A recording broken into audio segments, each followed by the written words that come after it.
cover. But when I looked at that, what that would look like together, it was a little bit too minimal, and it was like it possibly truthfully was like, oh, that we were just too lazy to come up with a cover. So I sat down and I got the measurements and worked out and drew this little montage. I think my favorite thing about it is that if you look at the bottom of the back cover, where there's the guy hanging from the big gray block, he's looking at his computer, and if you squint, you can see that he's actually looking at the Wikipedia page on red spiders, as one of them calls it.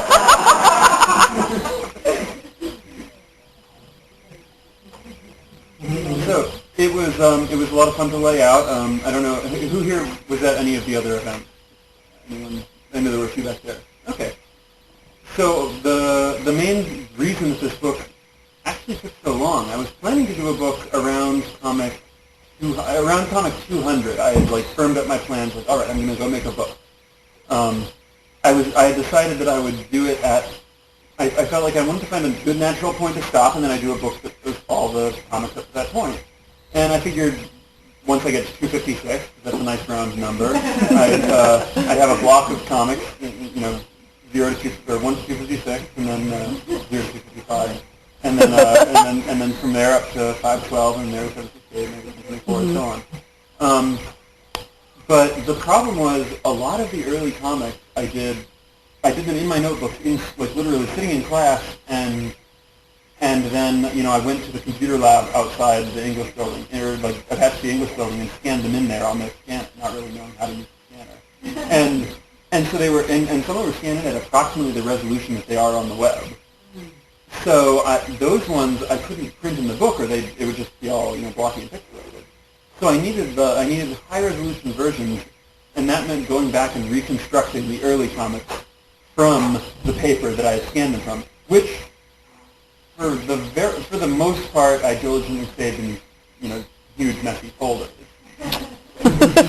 So I up through about comic 100. There was also, I did try to save them, I emailed myself the high-res version, then edit in Photoshop a little bit or something, but for the most part, the high-res versions, even when I did try to save them, I then moved computers or moved over to another hard drive or something, and they just got lost in the shuffle. So up to comic 100, I only had a handful of the high-res versions. She was going to come out and say, and mention that about having everyone turn off their cell phones, but I voted not to do that because then we could, sort of make fun of them with a cell phone off. And then, as you saw, I almost sat down with mine turned on. So I had all these comics that I didn't have the high-res versions, and I mean, they might be stick figures, but I feel like I'm pretty pedantic about them being exactly right. All the arm angles have to be the right arm angle and stuff. And so I didn't want to just print the web resolution versions. So reconstructing that was going to be a pretty daunting task. And this is where an important lesson was learned. I was saving for a while. I was saving the comics on my laptop. And I knew that backups were important, and I had my Linux drive backing up automatically because I had a nice cron job that would just, sync the whole thing up to the server, over to my desktop, all the time. Unfortunately, I was doing the comics, when I would clean them up, I would use this ancient copy of Photoshop, which was one of those hand-me-downs from, my father used this copy of Photoshop. And, it was like Photoshop 6, I think. And so I was editing them in Photoshop, which runs in wine, sort of.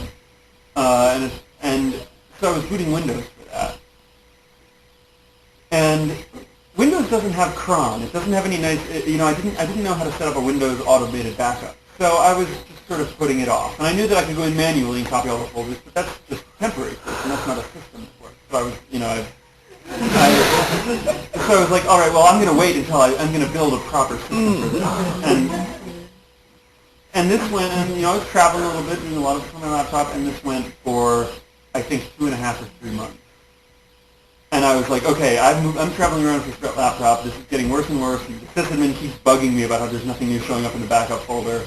All right, I'm going to back this up properly. I go to copy it to my computer, to my desktop. There's not enough space on the desktop because there's a gigantic Windows partition that isn't doing anything that I should shrink. So I say, okay, we'll shrink the Windows partition on the desktop. This is on the desktop, nothing important, nothing saved there. And then we'll grow enlarge the Linux partition and then start the backup. That turns out it takes a while, and I started this pretty late in the evening. So I went to sleep.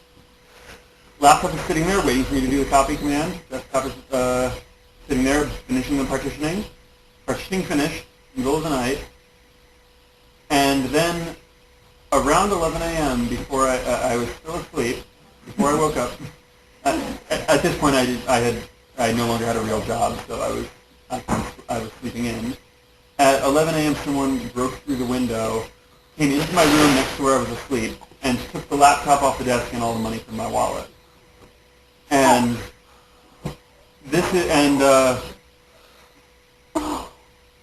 then I have gotten backups working. I built a system, but many comics were lost. Many of the high-resolution versions were lost. It was right around the period I remember the comic about breaking into Richard Stallman's house was one of them, and it was in that period. And I remember that one. I spent a long time trying to figure out how to lay that one out. And another one was lost that didn't make it into the book, but I remember also being frustrated with missing was there was one about a guy reading a book on Pearl and falling asleep and meeting the gods, and or a book on Lisp and discussing whether the universe was made in Lisp or Pearl or what.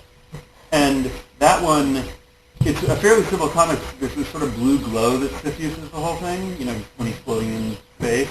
And I spent I think I actually spent 4 hours just trying to get the blue glow to all look smooth using just the painting tool in Photoshop, because I did not know very much about Photoshop.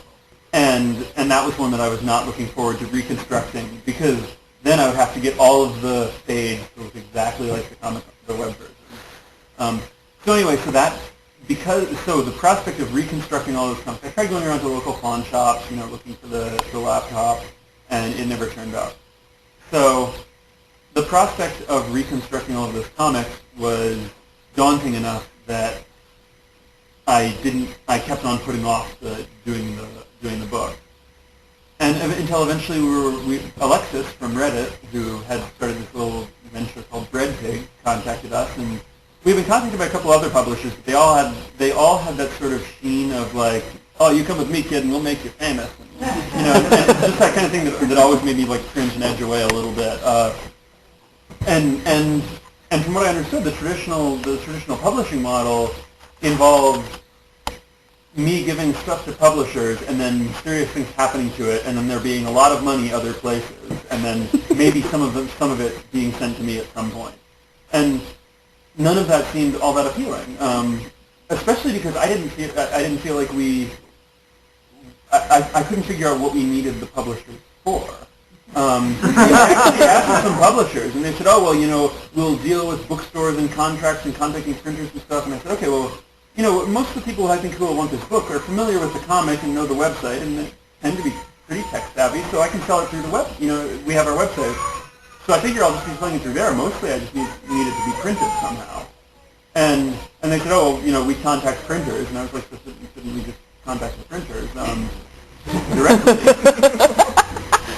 And so when you have this unusual and really cool situation that we do, where we already have our customers and people lined up through the website, we're able to do that. And then it's just a matter of actually getting the book put together, which turned out to be more complicated than I expected, but not all that bad, and it's totally something that you can just do.